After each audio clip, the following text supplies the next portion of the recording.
Bienvenue dans ce premier épisode des pires duellistes de Yu-Gi-Oh! Ne pas lire ses cartes, avoir un deck naze ou encore ne même pas savoir jouer au duel de monstres. On va voir ensemble la crème de ce qui se fait de pire dans l'univers de Yu-Gi-Oh! Plongeons-nous dans l'univers des noobs et découvrons les pires duellistes de l'histoire de Yu-Gi-Oh!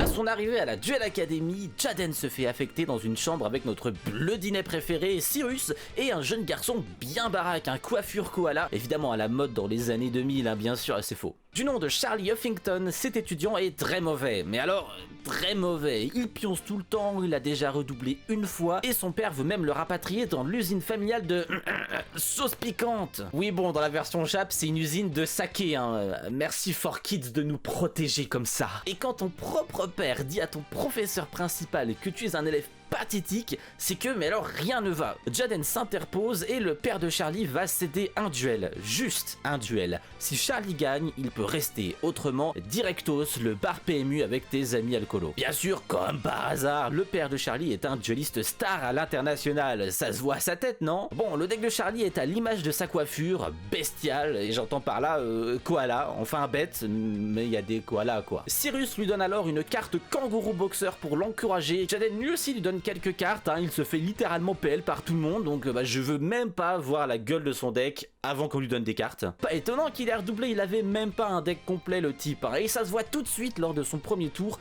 il invoque le Koala Death, attendez bien, en attaque. J'ai bien dit en attaque, hein. Le monstre, il a juste un effet flip, tu mets des dommages à l'adversaire. Tu l'invoques en attaque, bah y a pas d'effet flip du coup. Ça c'est motif de renvoi immédiat à l'académie, hein. Normalement hein, c'est même plus d'annuité là pour le coup. Bon, le deck de son père, hein, ce sont des monstres complètement rebou, full alcoolo, hein. Ça met des torgnoles, mais ça ne sait pas marcher droit. Charlie arrive à invoquer le koala géant qui n'est autre qu'un gros monstre sans effet à 2600 d'attaque, mais écoute, pour l'instant, ça passe.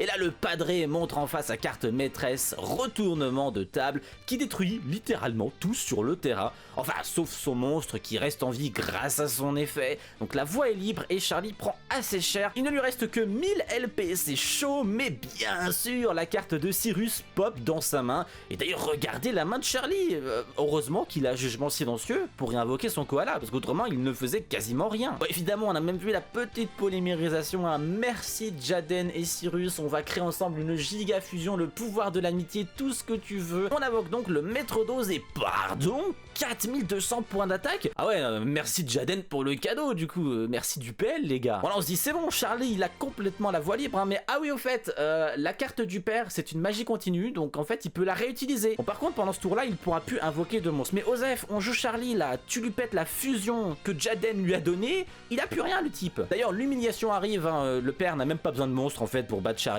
Il avait encore 2 cartes magiques qui infligent 500 points de dommages en étant détruits.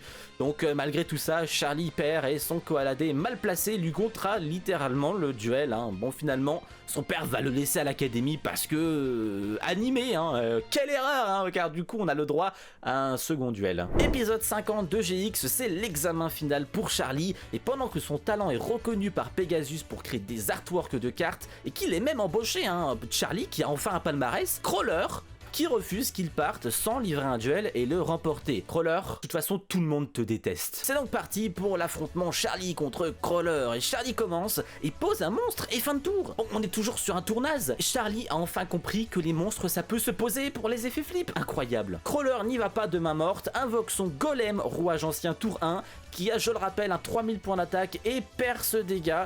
Donc c'est bien, hein, le Koala Death est en flip, bien joué Charlie, mais là tu prends quand même un peu cher, hein, malgré tes LP de dommages que tu vas infliger à Crawler. Épreuve de l'immense talent de Charlie. Jaden est quand même en train de s'extasier car Charlie n'a pas oublié un effet flip, hein. On est quand même sur un gros level. Encore un tour incroyable de Charlie, hein, un monstre en mode défense plus une piège, et Crawler peut remettre tranquille des dégâts perçants. Il ne lui reste plus que 1100 LP à Charlie. Est-ce qu'on ne serait pas sur le record speedrun de l'examen final le plus rapide du monde? Heureusement, il parvient à placer son koala géant sur le terrain et passe enfin à l'offensive avec Libération de la Nature qui permet à son koala d'avoir 4700 d'attaque. Attention, attention, là il faut se mouiller la nuque. Charlie va faire un plays. Afin d'empêcher la destruction du koala par l'effet de la magie en fin de tour, il échange son monstre avec une autre bête grâce à sa carte piège. Évidemment, Crawler invoque à nouveau son gros golem, un bye bye le koala, séquence flashback, musique triste et... mais on veut juste voir la fin du duel, c'est bon, arrêtez de nous faire pleurer là. Bon, Charlie pioche la carte qu'il a créée, hein. On rappelle qu'elle n'est sûrement pas légale encore, puisque il vient vraiment de la créer en fait. Mais Osef, hein, on invoque des bêtes, c'est la fête, le gros golem perd même de l'attaque. Polymérisation, merci Jaden, on connaît la chanson. Le maître d'Oz est de retour et...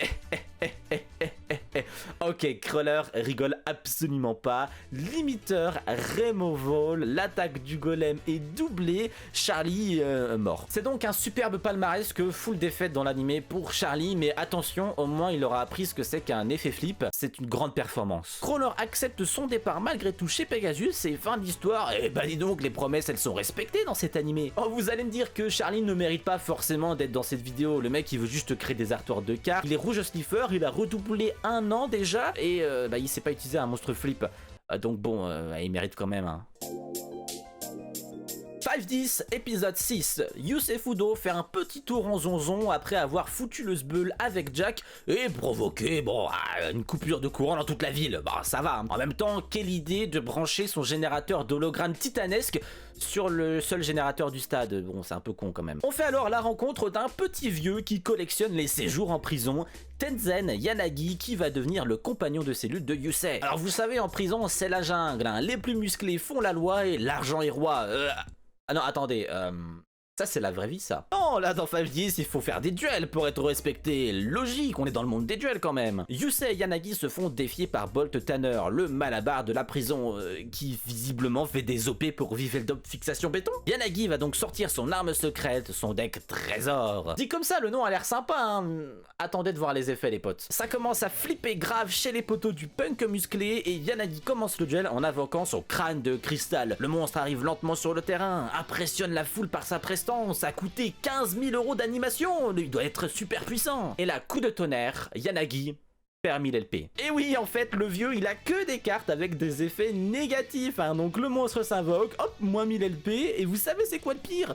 Il ne le savait même pas. Et non, je ne déconne pas, le vieux, il apprend littéralement l'effet de sa carte, et après on se moque des joueurs Yu-Gi-Oh qui ne lisent pas les effets des cartes. Mais en fait, dans l'animé, ça se passe pareil. C'est donc la fin de ce qui peut s'apparenter au pire tour 1 de l'histoire. Un Bolt Tanner en rigole, il invoque un monstre de niveau 6 avec Ristourne, détruit le crâne de cristal, et ensuite, eh bien, c'est au tour du vieux. Qu'est-ce qui va nous sortir comme masterclass? Un poteau. Et oui, le pilier d'Asoka, hein, 2200 de défense. Bon, au moins ça peut tenir. Bolt en profite pour mettre ce qu'elle mérite aux cartes du vieux et oula. Oh, quelle erreur. Énervé Yusei dans l'animé, t'es foutu. Mais il va quand même simplement détruire le pilier qui, tenez-vous bien, inflige 2000 points de LP à son contrôleur quand il est détruit. On est en fait là ici sur le premier deck de suicide. Duelings n'a absolument rien inventé. Bolt peut réattaquer avec son monstre, fin du duel, on remballe tout, mais qu'est-ce que c'était que cette mascarade? Ah attendez, on me dit dans l'oreillette que ce n'est pas terminé. Bolt insulte Papine, tout. Wow, mais où as-tu appris cette technique Yusei? Tu veux concurrencer Teddy Riner? Allez, tu sais quoi, Yusei versus Bolt avec le deck du grand-père, parce que nous, on joue à Dark Souls en version extrême. Et oui, hein, Yusei n'avait pas son deck en prison, donc le vieux va lui filer son deck, hein, donc bonne chance Yusei. Yusei commence exactement comme le grand-père, invoque le crâne de cristal, mais lui, il est un peu plus intelligent, tu vois. Il active une carte magie jeu rapide qui, tenez-vous bien, renvoie les dégâts à l'adversaire. Ce deck aurait donc une stratégie. Malgré tout, le crâne se fait ouvrir en deux et Yusei prend une attaque directe et est déjà aux portes de la défaite. Yusei invoque ensuite le pilier d'Asoka. Non mais les gars, arrêtez avec le remplissage d'épisodes, hein. Bon, Yusei, lui, il connaît définitivement le concept de carte magie et active Stonehenge qui invoque le crâne à nouveau, mais qui cette fois-ci inflige bien les moins 1000 points de vie à Yusei. Attendez, mais le pilier, quand il est détruit, il met moins 2000. Yusei joue donc avec le feu, mais petite piège. Ah, on sent peut-être venir le coup là, hein. Mat Totem qui annule, 3 attaques. Qu'est-ce que c'est que cette carte piège? Mais Yusei a quand même besoin de la fameuse pioche de la destinée pour s'en sortir. Il va piocher Piri Reis, il prend Pierre de Cabrera et l'invoque. Il a donc sur son terrain 3 nullités, mais qui lui permettent d'activer la carte triangle haut. Bon, chez moi, l'artwork me fait plus penser à un gros engin qu'un triangle, je sais pas vous. L'effet du triangle haut, c'est on détruit tout sur le terrain. Ok, d'accord. Bon, violent l'engin de Ferrara quand même là. Et en plus, tous les dommages vont à l'adversaire. Non mais attends, moins 2000 pour le pilier, moins 1000 pour la pierre. Yusei gagne avec le pire deck de l'animé. Merci le shonen, merci les animés. Au final, ce papy, je le mets dans les pires duelistes, mais c'est juste un passionné d'antiquité qui vit sa meilleure vie en collectionnant des artefacts. Peut-on vraiment lui en vouloir de jouer avec de telles nullités? Bah oui, quand même, je veux dire, le mec, il a littéralement un deck de suicide, il sait même pas le jouer. Bon, à partir de moment, heureusement que ça existe. Into the Flames. Préparez-vous pour un duel légendaire, vous n'êtes même pas prêt. Inscrit au même club de duel que Yusaku, le perso principal, son but c'est de devenir le meilleur dueliste. Enfin non, en fait il sait qu'il est trop nul, donc il s'en moque un petit peu. Son palmarès, il croit être ami et allié de Playmaker, qui est en réalité Yusaku. Oh non, spoil épisode 1. Il décide d'aller combattre dans le monde de Vrains en tant qu'allié à Playmaker sous la forme de Lonely Brave, mais il a l'art et la manière de choisir très mal son moment. Une milice appelée les Chevaliers de Hanoï le recherche activement car il est l'allié de Playmaker et il recherche Playmaker, donc bah t'es foutu mon pote, cours. C'est donc le décorum de ce qui va s'apparenter à l'un des pires duels, tout animé confondu, je peux vous l'assurer. Attention, concentrez-vous, ça va piquer. Main de départ du chevalier, que des monstres à sacrifice, le mec il peut construire un mur avec. Bon, Naokishima du coup il est bien, main de départ...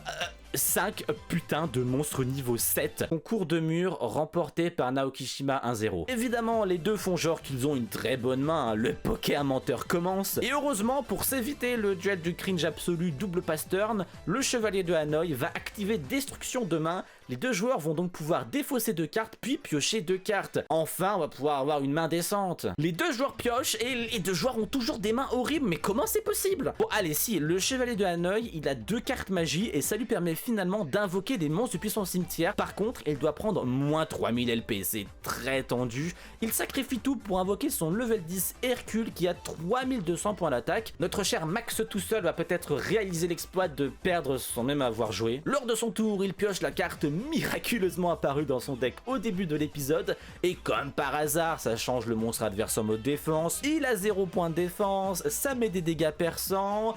Et bien sûr, eh bien, il a gagné le duel. On est vraiment sur la pire victoire de l'histoire. C'est même pas sa carte, c'est une carte qui est apparue au pif au début de l'épisode, on sait même pas comment. Je pense que clairement là, on est sur le plus gros hold-up de l'histoire du duel de monstres. Second duel de Brave Max lors de l'épisode 60. Le titre de l'épisode, Brave Max le perdant. Bon bah au moins ça annonce la couleur. Naoki se vante partout qu'il est l'ami de Playmaker. Forcément ça attire un petit peu la curiosité des gens. Blue Angel aka Zayzon sert d'appât pour attirer notre cher Max tout seul jusque dans les griffes de l'espionne Ghost Girl qui va l'affronter pour tester son niveau et accessoirement savoir les infos qu'il a sur Playmaker. Début du duel, Ghost Girl joue Altergeist, un deck basé sur les pièges qui est chiant à affronter et elle invoque un monstre, pose 2 cartes et c'est le tour de Max tout seul. On se dit alors qu'on va connaître enfin la véritable puissance du deck de Naoki. Main de départ de Naoki, encore 3 babouins, mais ils te suivent partout, 2 ferrailles de niveau 4 et double invocation. Enfin quelque chose à faire tour 1. Il se lance, invoque le conque de ferraille qui s'auto-détruit et ça lui permet d'invoquer le babouin vert en payant 1000 LP. Double invocation, il refait exactement la même chose, donc il passe à 2000 points de vie mais il a 2 babouins sur son terrain. Il en profite pour faire une invocation lien du babouin métallique qui a lui aussi 2600 points d'attaque. Ghost Girl commence à se poser des questions, mais a-t-il vraiment vu les cartes posées et l'effet de son monstre? Réfléchis pas Ghost Girl, il est juste débile, c'est rien. Surtout que ce turbo con, il est passé de 2 monstres à 2600 points d'attaque où il avait peut-être un létal à un seul monstre avec 2600 points d'attaque. Il attaque, il fonce dans le mur et bien sûr il va se prendre la piège de Ghost Girl qui est une piège qui s'équipe, qui ne peut plus attaquer, du coup bah yes, ça fait extrêmement plaisir. Et quand vous avez une piège qui s'active, et bien Ghost Girl peut commencer ses combos avec Mult Imposteur Altergeist qui s'invoque, qui va activer l'effet de son autre monstre et bah l'effet c'est juste purement et simplement on renvoie le monstre de Brave Max dans sa main. Et là, attention, voici ce que va répliquer notre génie du jour. メタルバブーンはリンクモンスターですからね。手札には戻らないっすよ。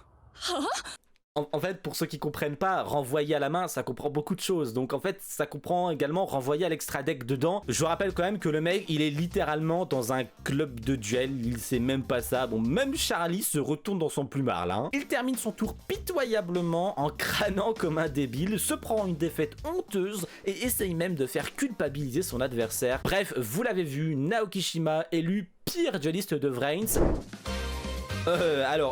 Attendez, alors c'est pas ce que vous croyez, c'est pas le vrai, t'inquiète. Retour à la Duel Academy qui va organiser une exposition pour montrer au monde entier le célèbre deck de Yugi Muto. Pour gagner le droit d'entrée, il faut gagner un duel pour remporter le fameux ticket d'accès. Cyrus affronte Dimitri pour le tout dernier ticket. Dimitri, c'est juste le mec connu pour être le roi de la copie. Vous m'accusez de plagiat Decade?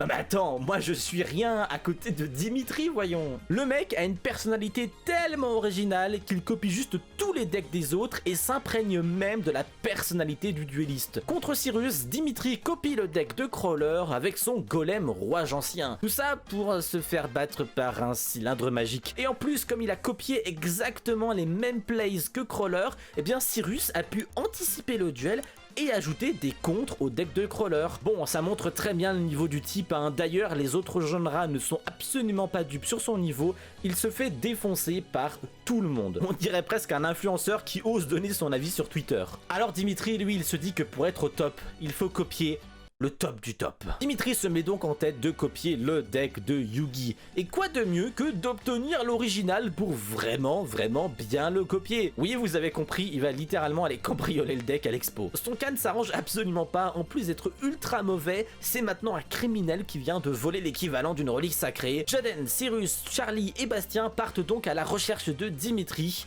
Cyrus le trouve à côté d'une falaise, mais à la place de s'enfuir, il teste le deck contre Cyrus et perd lamentablement le duel. Hein. C'est tellement lamentable qu'ils n'ont même pas le courage de nous montrer le duel dans l'animé. On l'apprendra plus tard qu'il a perdu avec uniquement un monstre fusion à 2100 d'attaque. Cyrus veut aussi participer à la vidéo, je crois. Jaden le rattrape et décide de l'affronter, tandis que Dimitri annonce qu'il est capable de reproduire à la perfection le style de duel de Yugi. Tu veux dire qu'il cache des cartes dans sa manche et qu'il les sort au bon moment pour gagner? Dimitri commence et bam, instant de la fusion, celle qui a battu Cyrus d'ailleurs, hein, et Jaden réplique lui aussi avec une fusion, le géant de tonnerre. Le monstre qui a battu Cyrus déjà au tapis, hein, je me suis clairement trompé de perso pour la vidéo. Hein. Dimitri utilise ensuite la formidable technique de l'épée de révélation de lumière. Je bloque le duel pendant 3 tours, l'adversaire se fait un café, mange un sandwich, pendant que moi je retrouve dans quelle foutue poche de mon jean j'ai caché ce force miroir. Une stratégie de grande qualité en effet. Enfin, un vrai plays, Dimitri défausse son magicien sombre et lorsque Jaden invoque un monstre, il utilise la carte piège Cercueil Maléfique qui lui permet de réinvoquer son magicien sombre. Une fois le terrain de Jaden détruit, moins 2500 LP hein, quand même, hein, la situation est très tendue. Jaden ne met qu'un monstre en position de défense, on se dit alors que Dimitri va pouvoir gagner easy, mais sa pioche ne donne rien, il ne peut même pas terminer le duel. Mais c'était l'autre poche du jean, oh, tu fais exprès aussi. Dimitri reste quand même plutôt pas mal, hein, mais pas de peau, Jaden active la carte piège, un héros surgit, et le hasard fait que ça lui permet d'invoquer Tranchant héros élémentaire, évidemment le seul monstre qui pouvait passer au-dessus du magicien sombre, autrement c'est pas marrant. Dimitri s'active alors et invoque le magicien sombre du chaos cette fois-ci pour détruire Tranchant. Jaden ne fait alors que se protéger en mettant un Kuribo ailé en mode défense, alors Dimitri va répondre de la meilleure des manières, un Kuribo en mode attaque. Dimitri, il y a des limites à copier le style de Yugi quand même, je trouve. Jaden décide de faire vraiment n'importe quoi et all-in littéralement sur un Kuribo sans même avoir le létal avec un Bullman boosté aux vitamines, mais multiplicateur de Dimitri permet de dupliquer les Kuribo. Et Jaden attaque donc dans le vent. Dimitri attaque Bullman avec le magicien sombre du chaos. Bullman qui va se protéger avec sa magie d'équipement, donc pas de dommages pour Jaden. Et derrière, eh bien, il va continuer son attaque avec magicienne des ténèbres. Bullman cette fois-ci est détruit, mais du coup ce bouffon de Dimitri, il a littéralement perdu 500 points de dommages parce que s'il avait fait l'inverse, bah, ça faisait plus de dommages en fait. Bon, Jaden est dans la merde, mais comme d'hab, revient avec une fusion, détruit magicien du chaos. Après un passage un peu cringe, j'ai dû enlever mon casque et me cacher les yeux où il parle comme s'il était vraiment Yugi, et bah il invoque quand même le soldat du lustre noir, donc c'est quand même pas mal. et alors que Jaden va perdre, petite piège pour réduire les dégâts à 0. Jaden qui utilise son super pouvoir Destiny Draw, parce que Jaden lui aussi maîtrise la technique de Yugi. On termine sur Homme Oiseau de Feu plus gratte-ciel, la classique, et Dimitri n'aura finalement jamais trouvé la bonne poche de son jean. On pense alors que Dimitri a compris la leçon après cette humiliation. On se dit qu'il va enfin lui-même trouver son propre chemin, peut-être même son propre deck, et qu'il va enfin devenir un meilleur dueliste. Et vous allez même me dire qu'il n'a pas vraiment sa place dans cette vidéo, puisque son duel face à Jaden n'est pas si mauvais en réalité. Mais ça c'est parce que vous ne connaissez pas Dimitri. Non, Dimitri ne changera jamais. Le lendemain, Jaden le retrouve déguisé en lui-même, il a copié son deck et veut même le défier en duel, et en plus il limite très mal. Donc vous voyez, Dimitri n'a absolument pas compris la leçon, c'est un dueliste irrécupérable. Il n'est capable d'avoir du talent que lorsqu'il copie un bon dueliste, et alors moi c'est la cerise sur le gâteau, il a perdu contre Cyrus, donc il mérite sa place. Et le pire c'est qu'il y aura encore plein de duelistes que j'aurais aimé mettre dans cette vidéo, mais j'avais vraiment pas la place,